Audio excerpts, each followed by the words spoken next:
مثال ہے آپ کے سامنے، سورہ حجرات میں فرمایا قالت الاعراب آمنا، یہ بدو کہتے ہیں ہم ایمان لائے، قل اے نبی فرمائیے لم تؤمنوا، تم ہرگز ایمان نہیں لائے ہو، ولکن قولوا اسلمنا، بلکہ یہ کہو کہ ہم نے اسلام لایا ہے۔ تو یہاں بہت واضح ہے کہ ایمان دل والے جو ہے نا یقین کو کہتے ہیں، اور اسلام اقرار باللسان کو کہتے ہیں، یہاں بہت واضح بات ہو گئی۔ لیکن آپ جب وہاں پہ جائیں گے جہاں ابراہیم علیہ السلام کہہ رہے ہیں، ان کا ذکر آ رہا ہے، اذ قال لہ ربہ اسلم قال اسلمت لرب العالمین، جب اس کے رب نے اسے کہا اسلام لاؤ، اس نے کہا میں اب سارے جہانوں کے رب کی بات کو مانتا ہوں، اسلام لاتا ہوں۔ اب وہاں اسلام بمعنی ایمان استعمال ہو رہا ہے، یا جیسے حکم ملا اللہ کی طرف سے دونوں باپ بیٹے کو کہ جی باپ کو حکم ملا کہ ذبح کرو، بیٹے کو حکم ملا کہ ذبح ہونے کے لیے تیار ہو جاؤ، تو بیٹے نے کہا بجی ٹھیک ہے کیجئے جو اللہ نے آپ کو حکم دیا ہے، افعل ما تؤمر اور ستجدنی انشاءاللہ من الصابرین، آپ مجھے صبر کرنے والوں میں سے پائیں گے۔ اب یہاں بھی لفظ اسلام بھی آیا، فلما اسلما، جب وہ دونوں اسلام لے آئے۔ تو اب یہ اسلام اور ایمان علیحدہ علیحدہ الفاظ ہیں، معنی میں تھوڑا فرق بھی ہے، اور اس فرق کا کہیں لحاظ بھی رکھا گیا اور کہیں مترادف بھی استعمال ہو گئے۔ اسی طرح رسول اور نبی کا لفظ ہے، کہیں جو ہے نا رسول بمعنی نبی بھی آیا گیا، جیسے آ گیا کہ کلما جاءکم رسول بما لا تہوی انفسکم استکبرتم ففریقا کذبتم وفریقا تقتلون، جب تمہارے پاس کوئی ایسا رسول آیا جس نے تمہیں کوئی ایسی بات کہی کہ جو تمہیں پسند نہیں تھی، تو تم نے ان نبیوں میں سے ان رسولوں کے ایک گروہ کو قتل کر دیا اور ایک گروہ کو کی تم نے جھٹلا دیا، انکار کر دیا۔ تو اس کا مطلب ہے یہاں پہ تو رسول اگر مراد وہ والا رسول ہو تو اس کے تو قتل ہونے کی بات آ گئی ہے، جبکہ ہمیں معلوم ہے کہ نبیوں کے قتل ہونے کا معاملہ تو ہو سکتا ہے، رسولوں کے قتل ہونے کا معاملہ نہیں ہو سکتا۔ رسولوں کو تو نشانی کو قتل کیا گیا تو قوم نہیں بچی، یعنی حضرت صالح علیہ السلام کی جو اونٹنی تھی اس کی جب کونچیں کاٹی گئیں تو اس قوم کو اللہ نے 3 دن کی مہلت دی اور اس کے بعد اسے ختم کر دیا۔ تو جتنے رسولوں کا ذکر ہے، نوح علیہ السلام ہوں، اس کے بعد جو ہے نا یہ حضرت ہود علیہ السلام ہوں، صالح علیہ السلام ہوں، ان رسولوں کے قتل ہونے کی کوشش ہوئی ہے، اللہ نے ناکام بنائی ہے، اور قتل کرنے کا ارادہ کرنے والوں کو اللہ نے ہلاک کر دیا۔ فَأَرَادَ أَن يَسْتَفِزَّهُم مِّنَ الْأَرْضِ فَأَغْرَقْنَاهُ وَمَن مَّعَهُ جَمِيعًا، جب فرعون نے ارادہ کیا کہ موسیٰ علیہ السلام کو قتل کر ڈالے تو اللہ تعالیٰ نے اس کو اور اس کے سارے لشکر والوں کو برباد کر دیا، موسیٰ کو بچا دیا۔ كَتَبَ اللَّهُ لَأَغْلِبَنَّ أَنَا وَرُسُلِي، اللہ نے یہ بات لکھ رکھی ہے، میں اور میرے رسول مغلوب نہیں ہوں گے، ہم غالب رہیں گے۔ تو رسول اصل میں اللہ کا سفیر بن کے گیا ہوتا ہے، کسی جگہ پہ اپوائنٹ ہو کے آنا، وہ ایک فیصلہ کن حیثیت کے ساتھ ہوتا ہے، اسے کوئی قوم قتل نہیں کر سکتی۔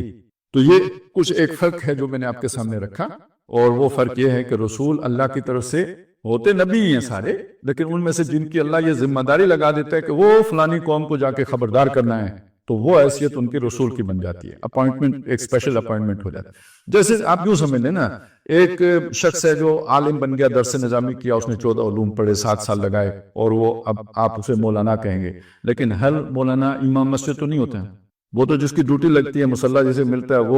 وہ امام بھی بن گیا ہوا ہے، اس کے پیچھے ہو سکتا ہے 10 اور مولانا نماز پڑھ رہے ہوں، جو علم میں اس سے بھی ہو سکتا ہے فضیلت ان کی زیادہ ہو، لیکن امام ایک ہوتا ہے۔ اسی طرح اللہ یعنی ایک وقت میں ایک سے زائد نبی بھی موجود رہے، لیکن یہ کہ رسول جو ہیں ان کو وہ جو ہے اللہ تعالیٰ ان میں سے، جیسے ہارون علیہ السلام نبی ہیں، موسیٰ علیہ السلام نبی بھی ہیں، رسول بھی ہیں، تو یہ فرق ذہن میں رکھیں۔ تو نوح علیہ السلام پہلے رسول ہیں، اس سے پہلے جو بھی آتے رہے وہ انبیاء تھے، یہ رسول بن کے آئے۔ تو انا ارسلنا نوحا، ہم نے نوح کو بھیجا، الی قوم ہی، ان کی قوم کی طرف۔ اب یہ قوم ہے جو یعنی یوں سمجھے کہ آدم علیہ السلام کی کل نسل انسانی اس وقت یہی قوم تھی، ان کی ساری اولاد وہ قوم ہے جس کی طرف نوح علیہ السلام بھیجے گئے، اور جو اس وقت مر گئے تو باقی پیچھے جو نسل چلی ہے وہ حضرت نوح علیہ السلام کی بیٹوں سے چلی ہے۔ 3 بیٹے تھے آپ کے، جن سے ویسے تو چوتھا وہ تھا نا جو ساتھ ہی مارا گیا، لیکن جو 3 زندہ رہے، کشتی میں سوار ہوئے۔ تو اس وقت دنیا میں جتنے بھی انسان پائے جاتے ہیں، نوح علیہ السلام کے ان 3 بیٹوں کی اولاد ہیں، ایک تھے حضرت یافس، ایک تھے حضرت حام، ایک تھے حضرت سام۔ یہ جو گورے چٹے شمالی قومیں ہیں، یہ جو ہے نا یہ تقریباً سارے، کچھ کو چھوڑ کے، یہ جو جنوب مشرقی یورپی اقوام ہیں انہیں چھوڑ کر باقی جو شمال کی طرف رہنے والے گورے لوگ ہیں، یہ سارے کے سارے حضرت یافس کی نسل میں سے، یہ کوریا والے، جاپان والے، چین والے، یہ بھی حضرت، اور یہ روس والے، یہ بھی حضرت یافسی کی نسل سے ہیں۔ جو حضرت حام ہیں ان کے بارے میں کہا جاتا ہے کہ ان کی نسل جو ہے نا وہ آباد ہوئی ہے سندھ و ہند میں یعنی ہندوستان والے سارے جو ہے نا، اور یہ سندھ و ہند یہ دو یعنی بر صغیر جسے آج ہم کہتے ہیں، تو اس میں جو پرانی اقوام ہے یہ حضرت حام کی نسل میں سے۔ اچھا، یہ ان کی ایک نسل جا کے آباد ہوئی ہے یہ جنوب مشرقی یورپ جو ہے اس میں، اس لیے آپ نے پتہ نہیں سنا ہوگا یا نہیں سنا ہوگا کہ ہٹلر جو تھا بہت بڑا نسل پرست تھا، لیکن وہ ہندوستان والوں کا خاص خیال رکھتا تھا۔ وہ کیوں خیال رکھتا تھا؟ وہ اس لیے خیال رکھتا تھا وہ اوپر جا کے ہم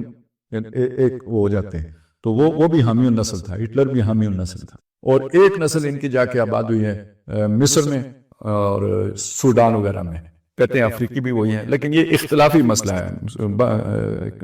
افریقہ کے بارے میں ایک اور رائے بھی ہے، لیکن ابھی آپ اتنا رکھ لیں کہ یہ جو تقسیم کی جاتی ہے وہ یہ کی جاتی ہے۔ تیسرے ہیں حضرت سام، جن رسولوں کا ذکر قرآن مجید میں کیا گیا ہے، یہ حضرت سام کی اولاد ہے سارے۔ حضرت ہود علیہ السلام بھی سام کے بیٹے تھے، آگے صالح علیہ السلام بھی وہی نسل ہے، ابراہیم علیہ السلام بھی وہی ہیں، سامی النسل۔ انہی میں سے پھر ابراہیم علیہ السلام کے آگے بیٹے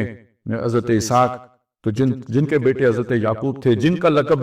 اسرائیل تھا، ان کے جو 12 بیٹے تھے وہ بنی اسرائیل، ان سے جو نسل چلی ہے، تو یہ سامی النسل کہلاتے ہیں۔ آپ کو معلوم ہے اینٹی سیمیٹک ہونا یعنی سامیوں کا دشمن ہونا بہت بڑا ایک وقت تک گالی سمجھا جاتا تھا، تو وہ اصل میں یہ سارے یہودیوں نے اپنے لیے وہ ایک اسپیشل گراؤنڈ حاصل کی تھی، اس لیے کہ ہٹلر نے ان کو مارا تھا، تو یعنی وہ اینٹی سیمیٹک تھا، تو یہ گالی بن گیا تھا ایک زمانے میں کہ یہودیوں کی مخالفت کرو تو کہنے یہ اینٹی سیمیٹک ہے۔ تو یہودی بھی سامی النسل ہیں، اور حضرت اسماعیل بھی حضرت ابراہیم کے بیٹے تھے، تو وہ بھی ان سے بھی جو نسل چلی ہے، یہ جو امیین ہیں عرب والے، یہ بھی سامی النسل ہیں۔ تو یہی سمجھا جاتا ہے دنیا میں یہ 3 جو ہے نا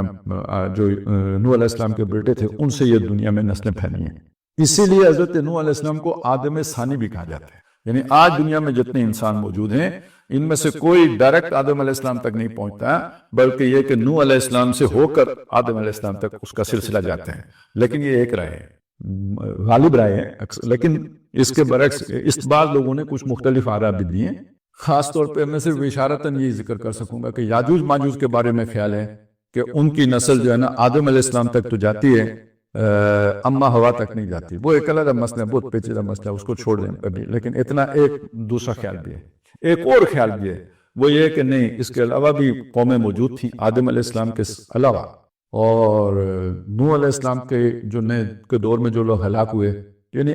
پتہ نہیں پھر اب وہ آدم کی نسل تک انہیں لے کے جاتے ہیں یا نہیں لے کے جاتے، لیکن یہ کہ ایک آیت سے کچھ اس طرح سنمتعہم قلیلا، وہ کچھ قومیں ہیں جن کو ہم کچھ دنیا کا فائدہ دیں گے، یعنی ان کو ہدایت تو نہیں ملے گی، دنیا کا کچھ فائدہ وہ اٹھائیں گے اور پھر وہ سارے دوزخ میں گرائے جائیں گے۔ تو ایک امت وہ لوگ وہ ہیں جو نوح علیہ السلام کے ساتھ کشتی میں اٹھائے گئے، وَأُمَمٌ، کچھ اور امتیں بھی ہیں، یعنی ایک معنی اس کا یہ کیا گیا ہے، یہ جو میرا خیال ہے سورہ صاد میں یا صافات میں اس میں یہ مضمون ہے، لیکن یہ کہ وہاں پہ یہ بیان کیا جاتا ہے کہ کچھ اور امتیں بھی تھیں، لیکن وہ شاذ رائے ہے۔ اکثر رائے وہی ہے جو میں نے آپ کو بتائی کہ حضرت نوح علیہ السلام جو ہے وہ آدم ثانی ہے۔ تو اب وہ منظر آپ ذہن میں رکھیں، باقی باتوں کو چھوڑیں، ابھی اس بات کو لے لیں کہ جو نوح علیہ السلام جب آئے تو اس وقت کل نوع انسانی یہی تھی۔ اچھا، یہ تھی کہاں پر؟ اب یہ نیا سوال ہے۔ جب ہم پوری دنیا میں یہ ذکر سنتے ہیں نا نوح علیہ السلام کا، یعنی اس وقت جتنے بھی لوگ آباد ہیں وہ طوفان نوح کا ذکر سب کے ہاں موجود ہے، ان کی کتابوں میں موجود، ہندوؤں کے ہاں بھی موجود ہے، اسی طرح جو یہ بدھ مت ہیں ان کے ہاں بھی موجود ہے، بلکہ بہت دور دراز آباد قومیں جو ہے نا ان کے بھی ہاں طوفان نوح کا ذکر موجود ہے۔ تو اب اس کے بارے میں اس وجہ سے ایک رائے یہ بنی کہ طوفان نوح ساری زمین پر آیا تھا، اس لیے کہ تمام انسان اس کے یاد رکھتے ہیں، لہذا ساری زمین پر آیا تھا۔ دوسری رائے ہے کہ نہیں ایسا نہیں تھا، اس وقت سارے انسان آبادی ایک تھوڑی سی جگہ پر تھے، اور 3 ہی آدمی تو بچے تھے جن سے یہ پوری انسانیت پھیلی ہے، تو ان 3 آدمیوں کے تو ذہن میں تھا، تو اس لیے ان کی پوری نسلوں میں اس کا ذکر جو ہے نا وہ موجود ہے۔ اچھا، وہ علاقہ کون سا تھا جس میں یہ طوفان آیا؟ خیال یہ کیا جاتا ہے کہ ویسے اور آراء بھی ہیں، کوئی آدم علیہ السلام کو سری لنکا سے اٹھاتا ہے، تو کوئی افریقہ سے اٹھاتا ہے، تو کوئی کیا کرتا ہے، لیکن یہ کہ نوح علیہ السلام کے بارے میں تقریباً یہ بات مانی جاتی ہے کہ یہ عراق کا جو علاقہ ہے نا اس علاقے میں رہنے والے تھے۔ اب وہ جو آتے ہیں نا وَالتِّينِ وَالزَّيْتُونِ وَطُورِ سِينِينَ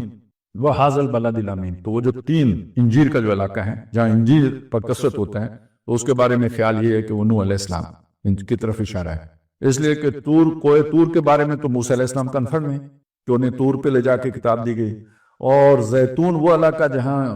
یہ جو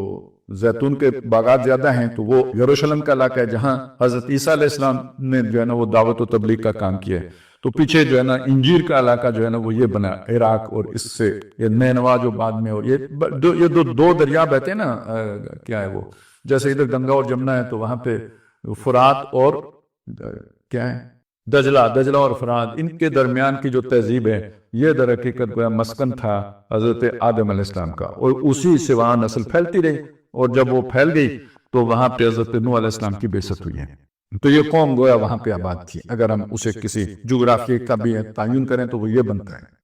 انذر قوم کا کہ کر خبردار، یعنی پیغام، رسول ہیں، پیغامبر ہے، یعنی اللہ کا کوئی میسج ہے جو اس نے لے کے جانا ہے،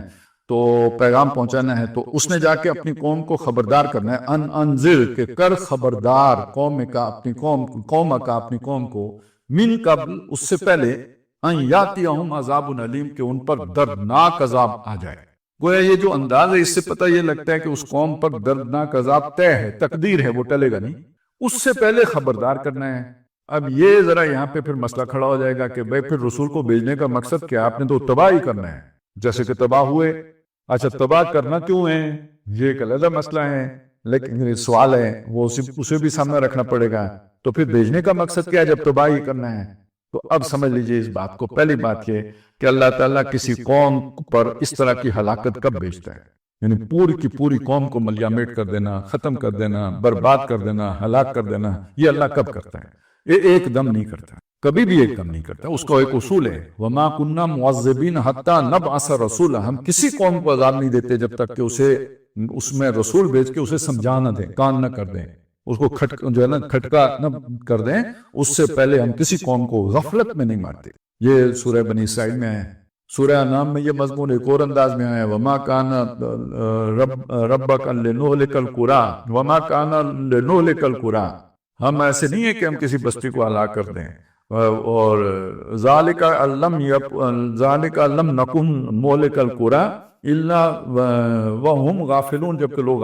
غافل ہوں، یعنی پہلے انہیں ہم سمجھاتے ہیں، کھڑکاتے ہیں، پھر اس کے بعد انہیں ہم جو ہے نا وہ عذاب دیتے ہیں۔ اچھا یہ جو عمل ہوتا ہے، یعنی رسول بھیج کے، کان کر کے، پھر اس کے بعد انہیں ہلاکت سے دوچار کرنا، اس سے پہلے بھی بہت کچھ ہو چکا ہوتا ہے۔ رسول تو یوں سمجھیے آخر میں جا کے آتا ہے، اس سے پہلے کیا ہوتا ہے؟ اس سے پہلے جو ہوتا ہے وہ یہ ہے، جیسے کوئی سورہ بنی اسرائیل میں ہی وضاحت کی کہ وَإِذَا أَرَدْنَا أَن نُهْلِكَ الْقُرَىٰ، جب ہم ارادہ کرتے ہیں کہ ہم کسی بستی کو ہلاک کر دیں، امرنا مترفیہا، جو اس کے خوشحال لوگ ہوتے ہیں ان کو ہم حکم دے دیتے ہیں۔ یہاں حکم دینے کا مطلب وہ والا حکم نہیں ہے جیسے اللہ تعالیٰ کہتے ہیں نماز پڑھو، شرعی حکم نہیں ہے مراد اس سے، یہ تکوینی حکم ہے، یعنی حالات ایسے پیدا کر دیتے ہیں، لوگوں کو چھوٹ دے دیتے ہیں، پکڑ نہیں کرتے۔ لیکن ایک آدمی، ہمارے ہاں عام طور پہ پرانے وقتوں میں یہ ہوتا تھا، کہتے کوئی آدمی جھوٹی قسم اٹھائے تو کوئی نہ کوئی نقصان ہو جاتا تھا، کوئی مکان گر جاتا تھا، کوئی لینڈ سلائیڈ ہو جاتی تھی، تو لوگ ڈرتے تھے جھوٹی قسم اٹھانے سے۔ غلط، یعنی اس کا مطلب اللہ نے چھوٹ نہیں دی ہوئی، غلط کام کرو پکڑ ہو جائے گی۔ کسی آدمی نے کسی کے ساتھ ظلم کیا تو وہ ظلم اس کے آگے آ گیا، جیسے ہم کہتے ہیں نا ظلم آگے آ گیا، تو وہ ظلم آگے آ گیا، اس کا مطلب اللہ نے چھوٹ نہیں دی ہوئی، پکڑ کر رہے ہیں۔ یہ چھوٹ دینے کا مطلب یہ ہے کہ آپ نافرمانیاں کرو، اللہ پکڑے گا نہیں۔ امرنا مترفیہا، ان کی بستی والوں کو دو چیزیں ہوئی، ایک یہ کہ ہم نے چھوٹ دے دی، اور ایک اور چیز بھی ہوئی، وسائل دے دی۔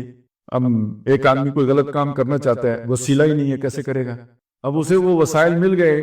تو وہ تو سمجھے گا اللہ نے بڑا احسان کر دیا، حالانکہ وہ اس کو اللہ نے گناہ کرنے کے وسائل دیے، تو یہ احسان نہیں ہے، یہ اللہ کی پکڑ ہے، یہ اللہ کا عذاب ہے، یہ اللہ کی گرفت، بہت بڑی ناراضگی ہے، تب اللہ گناہ کرنے کے وسائل دیتا ہے، وگرنہ پہلے ہی روک لیتا ہے۔ تو اب دو چیزیں ہوئی، خوشحالی ایسی کہ انسان جو کرنا چاہے وہ کر سکے، اور دوسری بات یہ کہ کوئی گناہ پر پکڑ نہیں، اللہ نے چھوڑ دیا، کرتے چلے جاؤ۔ تو وَإِذَا أَرَدْنَا نُهْلِكَ الْقُرَىٰ أَمَرْنَا مُتْرَفِيهَا، یعنی انہیں چھوڑو، مترفی خوشحال لوگ جن کو وہ وسائل ہیں، جن کے پاس جو کرنا چاہیں کر سکتے ہیں، اور ان کی پکڑ دکڑ ہم نے چھوڑ دی، جو مرضی کرتے جائیں، انہیں کوئی پکڑنے والا نہیں ہے۔ حتیٰ